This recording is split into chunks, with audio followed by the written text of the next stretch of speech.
TV welcomes you to the world of fantasy.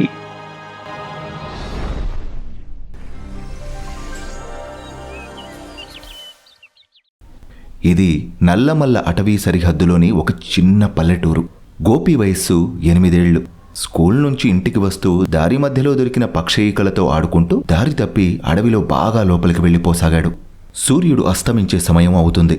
గోపిలో భయం మొదలై కళ్ల నిండా నీరు. ఏడుస్తున్నాడు. పెద్దగా అరుస్తూ ఉన్నాడు.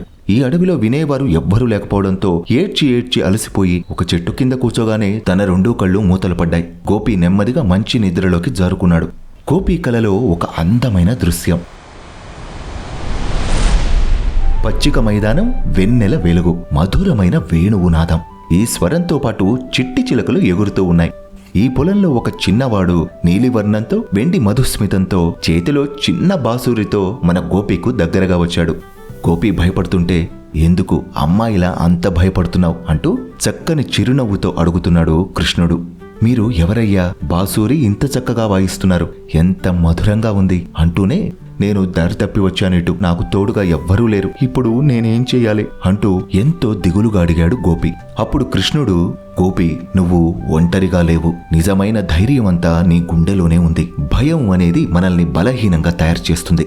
అదే మనం నమ్మకంతో ముందుకు అడుగు వేస్తే అరణ్యం కూడా మనకు స్నేహితుడే అవుతుంది అని కృష్ణుడు చెప్తుంటే, కానీ ఈ అంధకారం భయంగా ఉంది కృష్ణ, ఎట్లా ధైర్యంగా ఉండగలను చెప్పు అంటూ తడబడుతూ అడిగాడు గోపి. తిరిగి కృష్ణుడు తన మృదువైన స్వరంతో, చూడు గోపి, ఆ ఆకాశంలో నక్షత్రం వెలుగుతోంది. నువ్వు నక్షత్రం వెంబడి నడిస్తే అది నీకు ఒక దారిని చూపిస్తుంది అని చెప్పాడు కృష్ణుడు. కృష్ణుడు చెప్పిన ఈ మాటలకు గోపి కళ్ళల్లో ఒక వెలుగు వచ్చి, అయ్యో, నేను ఇది ఎప్పుడు అనుకోలేదు కృష్ణ, నిజానికి భయం నా ఊహల్లోనే ఉందన్నమాట.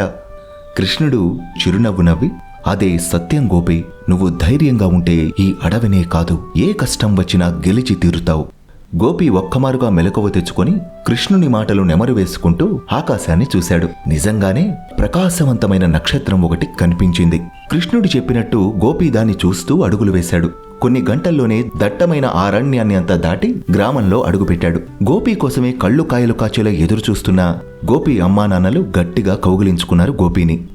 గోపి మాత్రం తన మనసులో ఇలా అనుకున్నాడు, నేను కన్న కల నిజమా లేక కృష్ణుడు నిజంగా వచ్చాడా?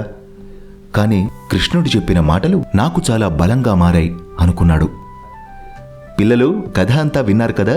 ఈ కథ ద్వారా గ్రహించాల్సిన విషయం ఏంటి అంటే, దైవంపై నమ్మకం, మన బలంపై విశ్వాసం, ఈ 2 కలిపి మనం అడుగు ముందుకు వేస్తే ఎటువంటి చీకటి కూడా మనల్ని ఆపలేదు. భయం అనేది మన మనసు లోపలే దాగి ఉంటుంది. మన ధైర్యమే మనకు శ్రీరామ రక్ష. ఈ కథ గనక మీకు నచ్చితే లైక్ చేయండి, మీ స్నేహితులకి షేర్ చేయండి. ఇలాంటి ఫ్యాంటసీ కథలెన్నో ఇంకా మీకు అందాలంటే మన ఈ స్పారో ఛానల్ని సబ్స్క్రైబ్ చేయండి. మీ స్నేహితుల చేత సబ్స్క్రైబ్ చేయించండి.